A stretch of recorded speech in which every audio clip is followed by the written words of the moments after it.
The Milwaukee Archdiocese faces hundreds of sexual abuse claims that came to light after Catholic leadership filed for bankruptcy. Now a victim support group is saying the Archdiocese is trying to dismiss up to 95% of these new claims. Our reporter Chip Brewster met with the group today. More than 550 reports of child sex crimes have been filed against the Milwaukee Archdiocese since early last year.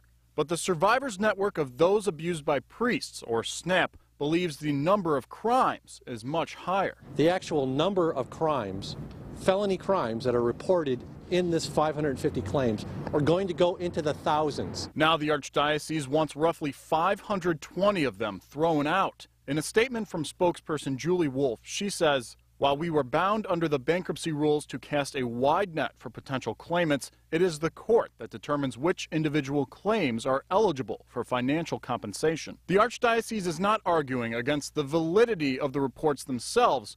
The church contends claims beyond the statute of limitations or which have already received settlements should not be considered. The Archdiocese also believes alleged abuse at the hands of priests or church officials not actually employed by the diocese itself should be dismissed. Wolf goes on to say the Archdiocese of Milwaukee is committed to continuing the outreach and care for those who have been harmed. However, it's a feeling of betrayal for SNAP and its survivors. The Archbishop has been saying one thing and instructing his lawyers to do the exact opposite. If the Archdiocese is successful in its arguments, it will avoid potentially millions of dollars in restitution. However, it will also bring an end to any hope of a legal resolution for alleged abuse survivors. The vast majority of victim survivors are going to receive no restitution.